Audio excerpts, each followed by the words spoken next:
Histoire du 1er décembre, les derniers jours avant Noël. Plus que quelques jours avant Noël. Les lutins de la fabrique à jouets ont bien travaillé toute l'année pour préparer les cadeaux et ils vont se reposer. Mais il y a encore tant de choses à faire. Il faut compter tous les jouets et les recompter, aller chercher les rennes et faire briller le traîneau, se remettre en forme pour passer dans toutes ces cheminées, laver et repasser le beau costume rouge, vérifier toutes les adresses des enfants du monde entier, regarder sous le bureau du Père Noël ou dans la fabrique à jouets s'il n'y a pas des laisses oubliées, rassurer les enfants inquiets de ne pas avoir de cadeaux quand ils n'ont pas été très sages. Et tout cela en moins de 24 jours. Eh oui, dans 24 jours, c'est Noël. Tout doit être prêt. Le Père Noël, en plus de quelques millions d'années, n'a encore jamais raté une tournée. Mais bien sûr, tu t'en doutes, le Père Noël ne peut pas tout faire tout seul. Même la gentillesse, le dévouement et les conseils précieux de la Mère Noël ne suffisent pas à le rassurer, et les lutins, eux, sont fatigués et ont bien mérité un peu de vacances. C'est pour toutes ces raisons que pour ces derniers jours de l'année, où il y a tant et tant de choses à faire, le Père Noël a monté une équipe de choc sur laquelle il peut toujours compter. L'équipe magique de Noël. Une équipe que je te ferai découvrir demain. Et n'oubliez pas de vous abonner. Histoire du 2 décembre, une équipe magique de choc. Dans l'équipe magique de Noël, chacun a sa spécialité. L'écureuil Squeaky est coach sportif. C'est lui qui garde le Père Noël en forme. C'est aussi lui qui cuisine les meilleurs gâteaux de Noël. Mais chut, il a un secret. Les chouettes blanches et brunes ont l'habitude de vivre la nuit. Et c'est comme ça qu'elles entendent tous les rêves des enfants et connaissent leurs souhaits, leurs joies et leurs peines. Reine est la seule à savoir exactement où habitent tous les rennes du Père Noël. Et c'est aussi la plus jolie et la plus forte pour faire voler le traîneau à la vitesse de la lumière. La spécialité de Birdie, c'est facile, c'est la surveillance aérienne. Léo, lui aussi, est un oiseau. Il accompagne Birdie pour marquer le toit des maisons avant le passage du Père Noël. Elfita est en charge des cadeaux en retard, mais ce qu'elle préfère, c'est sculpter des flocons. Noisette aide le Père Noël depuis plus longtemps que tous les autres. Comme beaucoup de militaires, il est très maniaque. Pour lui, chaque cadeau doit être à sa place. Oursito est le plus doux des petits ours blancs, et tu verras plus tard que lui aussi est très important. Pingo et ses amis pingouins servent de pingouins à tout faire. Courageux et travailleurs, ils ont souvent plus de bonne volonté que de talent. Mais la préparation de Noël ne serait pas ce qu'elle est sans eux. Et pour finir, le roi de la bonne humeur, Flocon. Demandez-lui de vous raconter une blague. Elle ne sera peut-être pas drôle, mais vous ne pourrez pas vous empêcher de rire. Bon, maintenant, il est tard et l'équipe magique a beaucoup de choses à faire pendant ces derniers jours avant Noël. Demain, tu découvriras que même le Père Noël a des cours de gym. Et n'oubliez pas de vous abonner. Tous les ans, chacun des membres de l'équipe magique de Noël change quelque chose dans son costume. Sauras-tu trouver les différences? Il y en a 7.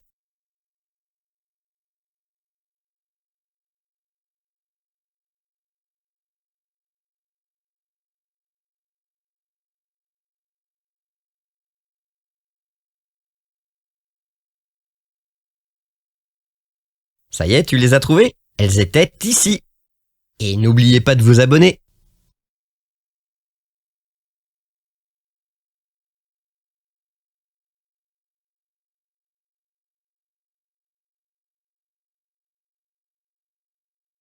Histoire du 3 décembre, la gymnastique du Père Noël. Et 1, et 2, et 3, et 4. Allons, Père Noël, on lève bien les bras, on tire sur les jambes. Squeaky est un coach sportif très exigeant. Mais il a bien raison, car ses résultats sont excellents. Pas une seule fois, depuis qu'il entraîne le Père Noël à passer par les cheminées, on a eu à se plaindre d'une entorse ou d'un lumbago. Et maintenant, on touche ses pieds en se baissant doucement. Et 1, et 2, et 3, et 4. Le Père Noël obéit docilement. Il sait qu'à son âge, on n'a plus 20 ans. Et pas question de courir le moindre risque de décevoir un enfant. La Mère Noël aime beaucoup ces séances de gymnastique qui font perdre quelques dizaines de grammes au ventre rebondi de son gentil mari. Et maintenant, Père Noël, le porté d'écureuil. Allez, enlève. Plus haut, hop, hop, hop. Squeaky est sûrement un coach sportif magique, mais le Père Noël aimerait bien faire une pause. Et nous aussi, on va se coucher, et demain, on tournera la page. Et n'oubliez pas de vous abonner. Histoire du 4 décembre. On ne plaisante pas avec les cadeaux. N'allez pas croire que les cadeaux sont jetés au hasard comme ça, pif paf pouf, au pied des sapins, mes jeunes amis. Noisette lève un doigt en l'air, l'air sévère. Il n'y a rien de plus sérieux que Noël, puisqu'il s'agit du bonheur des enfants. Et pour le bonheur, il faut une précision militaire. Noisette montre à tous les assistants du Père Noël comment disposer les cadeaux. ceux des enfants devant pour qu'ils soient faciles à attraper. D'abord les jouets, puis les jeux, ensuite les vêtements, et enfin les livres, toujours moins amusants. Encore après, et beaucoup plus loin, les cadeaux des parents. Les parents ne sont pas pressés, ils savent ce qui va se passer puisqu'ils ont déjà été des enfants, c'est logique. Et Noisette ne s'arrête pas là dans sa démonstration. Chaque paquet doit être posé à l'endroit. Si je vois un nœud en dessous, garde à vous. Et le nom du destinataire doit être bien lisible sur le devant. Le Père Noël a bien de la chance d'avoir un installateur de cadeaux aussi exigeant. Sans Noisette, beaucoup de cadeaux seraient ouverts par n'importe qui et n'importe comment, ce qui gâcherait à coup sûr le beau jour de Noël. Toi aussi, tu veux savoir comment bien ranger tes cadeaux? Ok, demain, on va s'entraîner. Et n'oubliez pas de vous abonner. Jeu du 5 décembre. C'est le moment d'aider Noisette à ranger les cadeaux. À l'aide d'un stylo, relie chaque cadeau au motif correspondant. Si vous êtes sur un ordinateur, vous pouvez télécharger l'image dans la description pour pouvoir l'éditer sur un logiciel de dessin. Histoire du 5 décembre. La course au courrier égaré.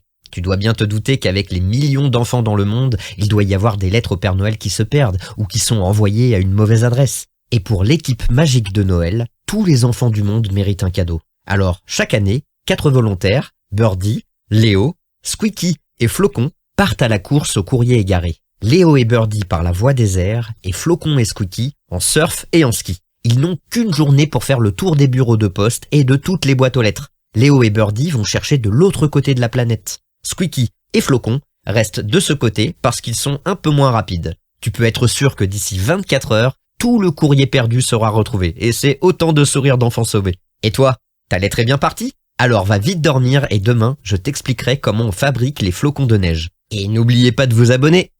Histoire du 6 décembre. Comment sont faits les flocons? Comment font les flocons pour être si pareils et si différents les uns des autres? Demande à Elfita. C'est elle qui les fabrique. Un à un de ses petites mains, elle sculpte chaque flocon de neige et assemble les cristaux de glace si parfaitement que chacun d'eux est un minuscule morceau de magie.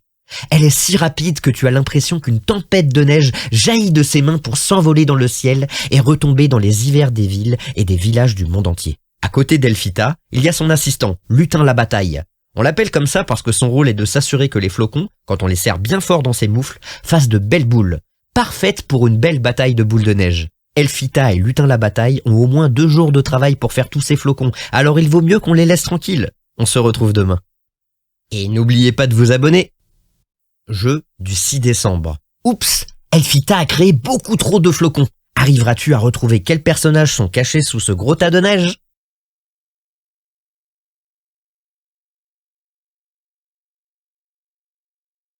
Voici les personnages qui étaient cachés. Et n'oubliez pas de vous abonner. Histoire du 7 décembre. Le pique-nique du Père Noël. Pingo et ses amis sont un peu perdus. Le Père Noël leur a demandé de préparer un pique-nique pour la grande tournée de Noël. Mais s'ils savent très bien ce que mange un pingouin, ils ignorent absolument tout des goûts du Père Noël. Pingo a bien pensé à aller demander à Squeaky, qui est très bon cuisinier, ce qu'il fallait préparer. Mais avec son coaching, il est très occupé. Et plus que 2 semaines avant le départ. Un pique-nique pour le Père Noël doit sûrement être un peu magique. Ça ne peut pas être simplement des œufs durs, du saucisson ou des sandwichs au jambon avec des cornichons et des tomates. Finalement, Pingo s'est dit que comme le Père Noël adore les enfants et que les enfants adorent les glaces, il fallait préparer un magnifique panier pique-nique avec des cornets de crème glacée. Des glaces, Pingo? Sur un traîneau? T'es sûr que c'est une bonne idée? Qu'est-ce que tu en penses, toi? Je te laisse réfléchir. On se retrouve demain avec un cadeau égaré, je crois. Et n'oubliez pas de vous abonner. Histoire du 8 décembre, Flocon et le cadeau perdu. Ça y est, Elfita a fini de fabriquer les flocons de neige et il y en a largement assez pour tout l'hiver. Surtout qu'il ne neige pas partout dans le monde à Noël. Regarde, Flocon, ce que j'ai trouvé en rentrant. Un cadeau? C'est pour moi? Bah, c'est pas encore Noël. Répond Flocon avec un grand sourire. Mais non, idiot, c'est pas pour toi. C'est un cadeau perdu. Vite, il faut le ranger avec les autres. Les cadeaux perdus, c'est un peu comme les lettres égarées. C'est le problème numéro 1 de l'équipe magique. Jamais personne, aucun enfant ne doit être déçu. C'est la règle absolue de Noël.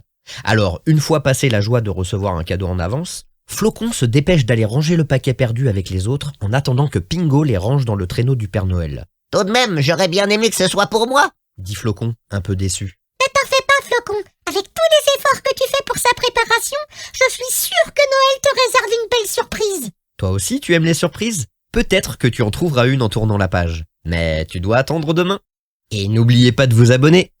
Jeu du 9 décembre. Il y a beaucoup trop de cadeaux perdus dans le village. Aide Elfita à les retrouver. Combien en comptes-tu ?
Voici combien il y avait de cadeaux à trouver. Et n'oubliez pas de vous abonner. Histoire du 9 décembre. Les bonnes blagues de Noël de Flocon. Pourquoi le Père Noël porte-t-il des bretelles rouges? Pour tenir son pantalon?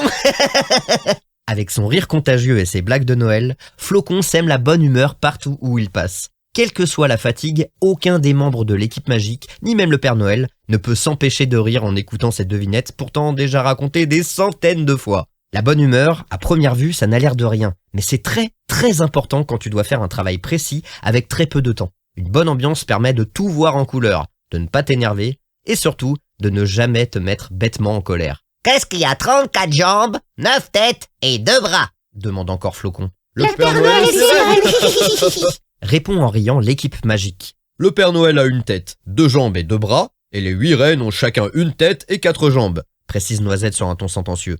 8 fois 4 pattes égale 32 pattes, plus les 2 jambes du Père Noël, ça fait un total de 34. Le compte est bon. Vraiment, Noisette est encore plus drôle que Flocon lorsqu'il prend sa voix de professeur de mathématiques. Bon, assez ri. Noël approche, je te propose qu'on laisse Flocon et ses histoires et qu'on passe vite à la page suivante pour voir si Pingo s'en sort avec son problème de pique-nique. Ah non, tu as raison. Il faut attendre demain, c'est la règle. Et n'oubliez pas de vous abonner. Histoire du 10 décembre. Le pique-nique du Père Noël, suite. Eh bien, Pingo, qu'est-ce que tu fais avec cette canne à pêche? C'est pour mettre avec les cadeaux des enfants. Tu pêches pour les cadeaux des enfants? Parfaitement, c'est un ordre du Père Noël. Ça alors, c'est incroyable. Pourquoi le Père Noël voudrait-il mettre des poissons dans les cadeaux? On n'a jamais vu ça. Oh, mais attends, regarde bien.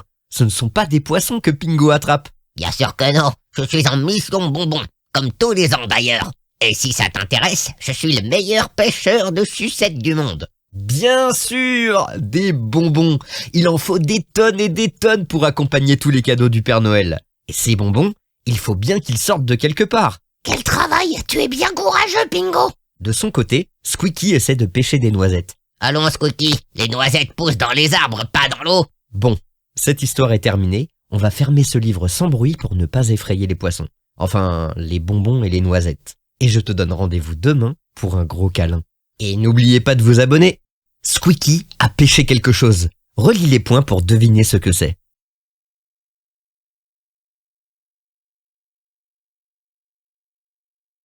Et n'oubliez pas de vous abonner. Histoire du 11 décembre. Oursito fait des câlins aux cadeaux. Tu te demandes peut-être pourquoi Oursito, qui est un ourson blanc spécialiste des câlins, fait partie de l'équipe magique de Noël. Et tu as raison. Moi aussi, je me suis longtemps posé la question. Et c'est en ouvrant un cadeau que j'ai trouvé la solution. Tout cet amour que tu ressens quand tu défais le ruban, quand tu déchires le papier, alors que tu pourrais très bien prendre ton temps et l'enlever sans l'abîmer, et quand tu découvres ton cadeau. Tout cet amour vient des câlins d'Oursito, le petit ours blanc. Quand Oursito serre un cadeau dans ses bras câlins, il y met tellement de cœur que cet amour reste sur le cadeau, comme un parfum de bonheur et de plaisir d'être ensemble. Alors bien sûr, tu vas me dire qu'il y a aussi l'amour qui vient de ceux qui t'aiment et qui t'entourent au moment de Noël, et là aussi tu auras raison. Mais la prochaine fois que tu ouvriras un de tes cadeaux, et je te souhaite d'en recevoir beaucoup et de très beaux, pense à Oursito, à ces petits bras si doux qui ont mis tout cet amour, et essaie de ralentir un peu ton cœur, de sentir la beauté magique de ce moment. Tous ces câlins m'ont donné envie de me glisser sous ma couette. Bonne nuit, et ne m'oublie pas demain. Et n'oubliez pas de vous abonner. Histoire du 12 décembre. Des instructions suivies à la lettre. Birdie continue sa course au courrier égaré. C'est la première fois qu'il retrouve autant de lettres et il a déjà fait 7 fois le tour du monde. Il en a plein les pattes et plein le bec. Mais pas question d'abandonner. Birdie sait bien que dans chaque lettre qu'il dépose dans la sacoche du Père Noël, il y a les rêves, les souhaits et les sourires d'un enfant. Et Birdie pense au cadeau qu'il a reçu, lui aussi, dans sa petite vie d'oiseau. Au soleil et aux fleurs des printemps, à son nid douillet et aux oisillons qui plus tard partiront comme lui à la course au courrier tout autour de la planète. Birdie est heureux. Sa fatigue n'est rien comparée à la joie et l'honneur de participer au bonheur des petits et des grands. Allez, encore 2 lettres de déposer avant de repartir dans les flocons et encore plus haut dans les airs, s'assurer qu'il n'a rien oublié. Bon vol, Birdie! Nous qui n'avons pas d'ailes, allons nous coucher et attendre demain pour lire la suite de ces histoires. Et n'oubliez pas de vous abonner! Aide Birdie à retrouver le bon chemin de la lettre égarée.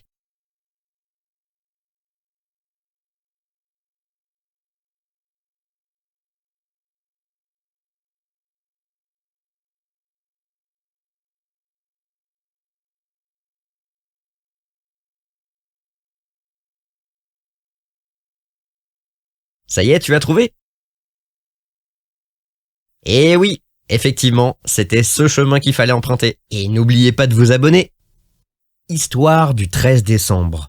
La reine des rennes. Tu le sais déjà si tu as écouté les blagues de Flocon, il faut 8 rennes pour tirer dans les airs le traîneau du Père Noël. Et ce que tu dois savoir aussi, si tu as déjà été au zoo ou si tu habites en Laponie, c'est que tous les rennes ne sont pas magiques. Et que donc, tous les rennes ne volent pas. Pour reconnaître une reine qui sait voler, c'est très simple. Explique Reine, responsable de l'équipage de Noël. Il faut qu'elle soit gentille, souriant, malin, rapide, généreux, courageux, fort et aussi, très important, qu'ils aient le sens de l'orientation. C'est vrai que ça énerve beaucoup le Père Noël quand il crie « à gauche !» et que tous les rennes vont à droite. Mais heureusement, ça n'arrive pas souvent. Reine est là pour former un équipage parfait grâce à une sélection sévère. Et il y a aussi la révision du traîneau, ajoute Reine. C'est vrai que le traîneau ne vole qu'une fois par an. Et ce n'est jamais bon de laisser un véhicule 1 an au garage. Pour être certaine que tout va bien se passer, Reine part à la recherche des autres rennes en tirant le traîneau. pour un vol d'entraînement. Dit-elle en riant. Courage Reine, on espère que tu vas trouver un bon équipage. Et pendant ce temps, toi, tu vas plutôt voler dans tes rêves. Et on se retrouve demain avec Pingo qui charge les cadeaux. Et n'oubliez pas de vous abonner. Histoire du 14 décembre. Un chargement magique. Pingo aime bien s'occuper des glaces pour le pique-nique et de la pêche aux bonbons, mais sa mission préférée, c'est le chargement du traîneau du Père Noël. Tous les ans, c'est le même émerveillement et la même incompréhension devant cette incroyable magie de Noël. Voilà déjà 4 heures que Pingo empile des cadeaux dans le traîneau et il reste toujours autant de place. Là, j'en suis à 1 234 156 784 cadeaux et il y en a encore 10 fois plus au moins. Je comprends vraiment pas comment c'est possible. C'est vrai qu'il faut beaucoup de cadeaux parce qu'il y a beaucoup d'enfants dans le monde. Sais-tu combien? Bon, moi non plus, pas exactement, mais plusieurs centaines de millions en tout cas. Ça en fait des cadeaux à entasser dans le traîneau et dans la hotte du Père Noël. 1 234 156 854, 1 234 156 855. Ces chiffres font un peu mal à la tête. Pingo, on te laisse. Mais toi, si tu veux, tu peux continuer à compter les cadeaux sous ta couette, et à demain. Et n'oubliez pas de vous abonner. Pingo a fini de charger le traîneau. À toi de compter les cadeaux qui se trouvent dedans.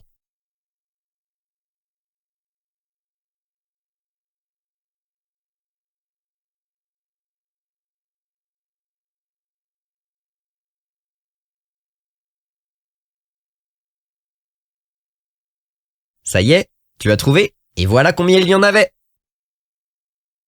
Et n'oubliez pas de vous abonner. Histoire du 15 décembre. Des chouettes très chouettes. On est déjà à plus de la moitié de ce livre et je me rends compte que je ne t'ai pas encore parlé des chouettes blanches et brunes. Et pourtant leur rôle est très important puisque ce sont elles qui sont chargées de l'esprit de Noël. L'esprit de Noël, si tu ne le sais pas déjà, c'est l'esprit de partage. Aucun enfant ne peut être vraiment heureux s'il y a de la peine ou du chagrin autour de lui. C'est pourquoi Blanche écoute tous les rêves heureux et Brune les rêves malheureux.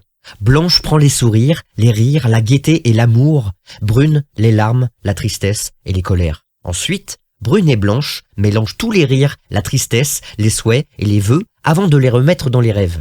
Comme ça, le monde entier partage les mêmes songes de joie et de chagrin mêlés pour une parfaite égalité des rêves. C'est ainsi que le soir de Noël, dans tous les regards des personnes qui t'entourent ou que tu croises dans la rue, tu vois cette flamme du partage.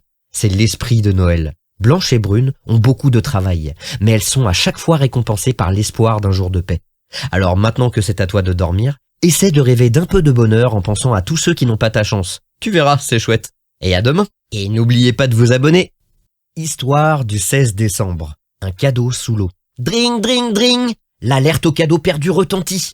Un paquet a été repéré par Elfita et son GPS magique. Mais mauvaise nouvelle, le cadeau est perdu sous la glace du lac. Impossible de le récupérer. Impossible n'est pas pingouin, Déclare Pingo. Lui et ses amis pingouins sont volontaires pour aller le repêcher. Nous sommes des spécialistes de la glace, oui ou non? Et en plus, on n'a pas froid aux yeux, ni aux pattes. Très bien organisés, les pingouins font d'abord un trou dans la glace. Puis, un pingouin plonge dans l'eau glacée, attaché à une ficelle pour ne pas se perdre, tandis que Pingo surveille la manœuvre en faisant un peu de patinage artistique. Ouf! Encore un cadeau de sauvé. Bravo Pingo! Les pingouins sont applaudis par toute l'équipe magique, sauf Ren et Squeaky qui sont partis entraîner les rennes. Mais ça, c'est une autre histoire. Et n'oubliez pas de vous abonner. L'atelier du Père Noël est en désordre ce matin. Devine à qui correspond chaque objet en reliant les points.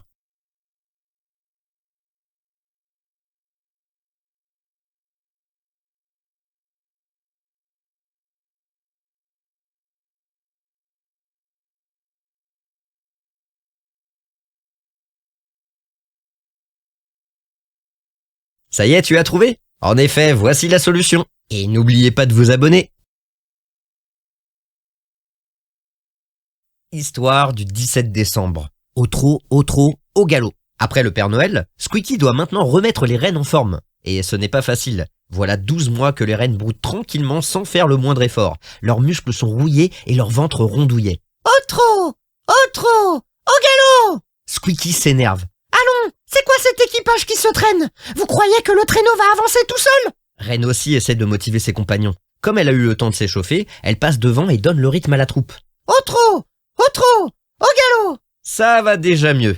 Et d'ailleurs, les rennes retrouvent des sensations, des fourmis dans les pattes et aussi cette envie de repartir encore une fois tout autour du monde en tirant le traîneau plein de cadeaux du Père Noël. Au trot, au galop. Squeaky n'a plus besoin de crier maintenant, ni de s'énerver. Les rennes ont fière allure et accélèrent d'eux-mêmes. Tant mieux, se dit le petit écureuil. parce que moi je n'ai pas que ça à faire. Il est temps que je commence à pâtisser. C'est vrai, Squeaky. Demain, tu dois nous cuisiner tes fameux petits gâteaux. Et n'oubliez pas de vous abonner. Histoire du 18 décembre. Le secret de Squeaky. En forme de petit bonhomme, en triangle, en rond ou en carré, croustillant ou moelleux, les biscuits de Noël de Squeaky sont les meilleurs du monde et ceux que préfère le Père Noël. Et le Père Noël est très exigeant pour tout, mais particulièrement pour son alimentation qui doit être à la fois croustillante, énergisante et par-dessus tout délicieusement magique. Il remplit les grandes poches de son habit rouge de biscuits et les grignote pendant toute la distribution des cadeaux. Il en met également de côté pour ses rennes qui ont besoin eux aussi de manger. Mais comment fais-tu, Squeaky, pour que tes biscuits soient si bons? Lui demande le Père Noël la bouche pleine. À chaque fois qu'il lui pose cette question, Squeaky répond la même chose. Ça, c'est mon secret. Un secret bien gardé, mais que je veux bien te dire aujourd'hui si tu me promets de ne jamais le répéter à personne. Tu promets? Bien. Alors, le secret de Squeaky, c'est son garde-manger. Comme tous les écureuils, il entasse toute l'année durant les meilleurs ingrédients dans ses cachettes. Surtout ses précieuses noisettes. Si tu veux, demain je t'apprendrai à faire les mêmes biscuits que Squeaky. Et n'oubliez pas de vous abonner. La recette magique de Noël à faire à la maison. Petit cœur au Kinder chocolat. Ingrédients, pour 25 petits gâteaux, beurre froid 250 g, farine 375 g, œuf 1, sel 1 pincée, sucre en poudre 100 g, sucre vanillé 2 sachets, soit 16 g, Kinder chocolat 12 unités. Préparation. 1. Coupez le beurre en petits morceaux. 2. Pétrissez rapidement avec la farine, l'œuf, le sel, le sucre en poudre et le sucre vanillé jusqu'à ce que la pâte soit lisse. 3. Formez une boule. Enveloppez-la de papier d'aluminium et placez au réfrigérateur environ 30 minutes. 4. Étalez la pâte entre 2 feuilles de papier sulfurisé. 5. Découpez environ 50 biscuits avec l'emporte-pièce rond. Vous pouvez utiliser un verre si vous n'avez pas d'emporte-pièce. Emporte-piécez ensuite 25 de ces biscuits avec un petit cœur. 6. Préchauffez votre four à 160 degrés Celsius. Placez les biscuits sur 2 plaques à pâtisserie tapissées de papier sulfurisé et enfournez pendant environ 10 à 15 minutes. 7. Saupoudrez la partie avec le cœur de sucre en poudre, puis laissez refroidir les biscuits sur une grille. 8. Faites fondre les Kinder Chocolat au bain-marie. 9. Étalez la moitié du chocolat fondu sur les biscuits ronds. 10. Assemblez un biscuit cœur avec un biscuit rond, puis mettez le reste du chocolat au milieu des cœurs. Faites refroidir pendant environ 30 minutes et servir ou conserver dans une boîte à biscuits. Et n'oubliez pas de vous abonner. Histoire du 19 décembre. Les Chevaliers du Ciel. Si tous les enfants, et toi aussi, peuvent rencontrer le Père Noël, et même parfois discuter un peu avec lui lorsqu'il fait ses courses dans les grands magasins, est-ce que tu as remarqué que jamais personne ne le voit quand il dépose les cadeaux dans les maisons ou quand il atterrit sur les toits et passe par les cheminées? Tu te réveilles et hop, les cadeaux sont là comme par magie. Eh bien, si tu ne vois jamais vraiment le Père Noël quand il pose tes cadeaux au pied du sapin, c'est grâce à Birdie et Léo. Birdie et Léo ne volent pas aussi vite que les rennes et le traîneau, c'est pourquoi ils partent quelques jours à l'avance pour s'assurer que tous les enfants sont bien couchés. Avec les yeux fermés, pas de triche. Quand Léo ou Birdie passent au-dessus d'une maison ou d'un immeuble où les enfants sont endormis, ils font une marque avec leurs petites pattes sur le toit. Comme ça, le Père Noël sait qu'il peut sans risque descendre déposer les cadeaux. Et si les enfants sont encore levés, en train de jouer, de lire ou de regarder la télévision, Birdie et Léo ne mettent pas de marque. Enfin, pas encore. Ne t'inquiète pas, Birdie et Léo sont très bien organisés et ils repasseront un peu plus tard quand même les plus agités seront en train de ronfler. Et toi aussi, maintenant, ferme les yeux. Demain, promis, on dort dans des chaussettes. Et n'oubliez pas de vous abonner. Histoire du 20 décembre. Une pause s'impose. Dedans, dehors, de jour, de nuit, le travail de l'équipe magique ne s'arrête jamais. Il y a tellement de choses à faire. Alors, puisqu'il faut quand même se reposer de temps en temps, Noisette a organisé un système de sieste à tour de rôle.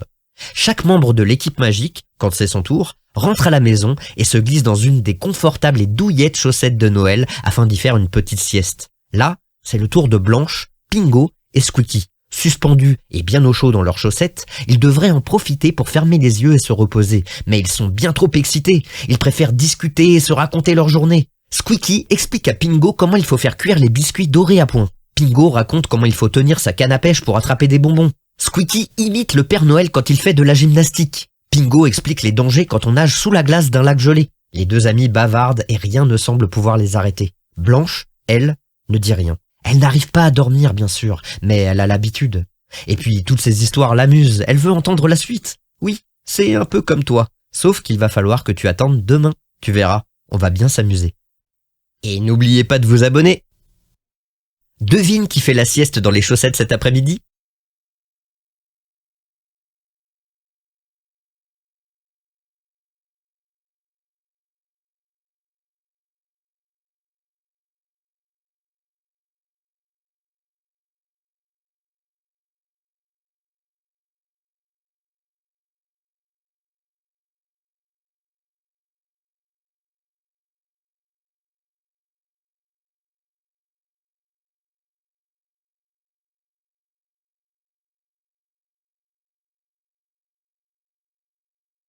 Ça y est, tu as trouvé? Eh oui, voilà la réponse.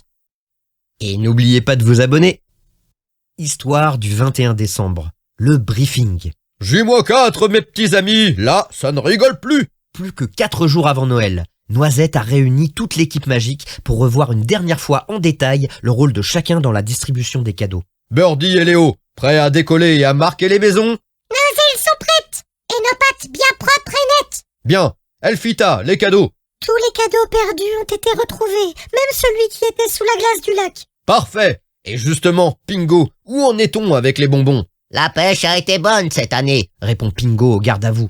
Et mes biscuits sont délicieux. Ajoute Squeaky. et les cadeaux sont chargés. Enchaîne Pingo. Et le Père Noël et les reines sont en pleine forme. Termine Squeaky. C'est bon, bravo à vous deux. Les calme Noisette. Les chouettes? L'esprit de Noël est dans tous les rêves. Tant mieux. Les câlins? Pour les câlins, c'est bon. Répond Oursito. Et même que j'ai les bras en compote. Bon, bien. Tout m'a l'air en ordre. Reste la révision du traîneau. Termine Noisette en se tournant vers le lutin mécanicien. La révision? Balbutie le pauvre lutin. Avec toutes ces aventures, je l'ai oublié. Quoi? Rugit Noisette alors que toute l'équipe reste figée. Et comment le Père Noël va faire sa distribution de Noël sans traîneau? Je la ferai demain, sans faute. Dit le lutin en bégayant. Ouais, si vous voulez, pour vous détendre, j'ai une devinette. propose Flocon. Non, Flocon, ce n'est pas le moment. Lui chuchote Elphita. Et toi, tu ne vas pas laisser ce pauvre petit lutin réviser tout seul le traîneau. Allez, au lit. Et demain, on le rejoint et on va l'aider. Et n'oubliez pas de vous abonner. Histoire du 22 décembre. Un traîneau à la traîne. Ça y est, le lutin mécanicien a fait la révision du traîneau et ouf, tout fonctionne. Il faut bien que ce traîneau soit en parfait état de marche puisqu'il n'y a pas de station-service dans le ciel. En plus, une fois que le traîneau a décollé, il doit effectuer toute sa tournée sans tomber en panne. Maintenant, il reste encore à pousser le traîneau jusqu'à la gare où le petit train attend toute l'équipe. Et la gare n'est pas tout près. Ça monte et ça descend, et le traîneau est très lourd. Moi, je vais t'aider, Dit Flocon avec un grand sourire. C'est gentil, mais tu vas pas faire avancer le traîneau avec des blagues. Lui répond le lutin en nage à force de tirer et pousser. Là, ce n'est pas une blague, mais une devinette. Reprend Flocon. Alors écoute bien, comment appelle-t-on un chat qui tombe dans un pot de peinture le jour de Noël? Je ne sais pas, Répond le lutin. et ce n'est pas drôle. Un chapin de Noël. Dit Flocon en éclatant de rire. Un chapin de Noël? Répète d'abord le lutin perplexe. Un chapin de... Ah, ça y est, j'ai compris. Et le lutin rejoint Flocon dans un fou rire communicatif que bientôt tous les flocons de neige rient eux aussi, faisant d'abord trembler, puis glisser le traîneau jusqu'à sa destination. Ça alors, qu'est-ce qui s'est passé? Dit le lutin. Tu viens de découvrir le pouvoir magique de la bonne humeur. Lui répond Flocon. Allez, viens, on va chercher les autres. On a un train à prendre demain. Et n'oubliez pas de vous abonner. Elphita ne s'est pas réveillée de sa sieste. Aide-la à retrouver son chemin vers le petit train sans te perdre dans le labyrinthe magique. Pour t'aider, tu peux télécharger cette image dans la description et l'éditer sur un logiciel de dessin. Histoire du 23 décembre. Un train plein d'entrain. Dernière étape avant la grande distribution de Noël, il faut se rendre sur la piste de décollage. Bien sûr, le Père Noël pourrait faire décoller son traîneau de n'importe où puisqu'il est magique, mais il y a quand même cette histoire devant. Attention, écoute bien ces techniques. Puisque le traîneau et son équipage doivent faire le tour de la Terre en une nuit seulement, en déposant, je te le rappelle, des cadeaux dans chaque maison pour tous les enfants, il faut qu'il soit le plus rapide possible. Et pour qu'il soit le plus rapide possible, il faut que le traîneau ait le vent dans le dos, que le vent le pousse. Le petit train trouve alors automatiquement la piste idéale pour le décollage avec le vent dans le dos, en se basant sur la position des étoiles et un système de météo magique.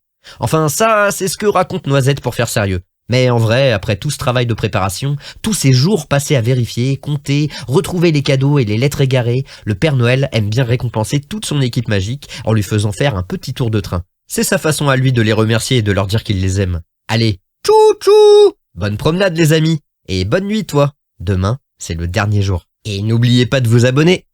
Histoire du 24 décembre. À demain les enfants. Oh oh oh! Au revoir les amis! Merci et joyeux Noël! Ça y est, le traîneau du Père Noël décolle et c'est parti pour la grande tournée des cadeaux. Toute l'équipe magique le salue une dernière fois. Ils sont tous très émus, un peu tristes, mais heureux. Cette année encore, leur travail aura été très utile puisque c'est grâce à eux que demain, tu trouveras tes cadeaux. Oh, mais regarde aussitôt, il a les bras chargés de cadeaux. Tu crois que ce sont les tiens? Mais non, je plaisante. L'équipe magique aussi a le droit à des cadeaux. Là, ce sont ceux des reines, qu'Oursito est en train de remplir d'amour en attendant leur retour. Voilà, il n'y a plus rien à faire ou à préparer. C'est la fin de nos histoires et le moment de dire au revoir à Squeaky, Pingo, Elphita, Blanche, Brune, Birdie, Léo, Reine, Noisette, Oursito, le lutin mécanicien, sans oublier bien sûr Flocon. Si vous voulez, j'ai une bonne blague. Non, Flocon, garde ta blague pour l'année prochaine. Et en plus, on n'est pas triste puisque demain, c'est Noël. Faites de beaux rêves. Et n'oubliez pas de vous abonner.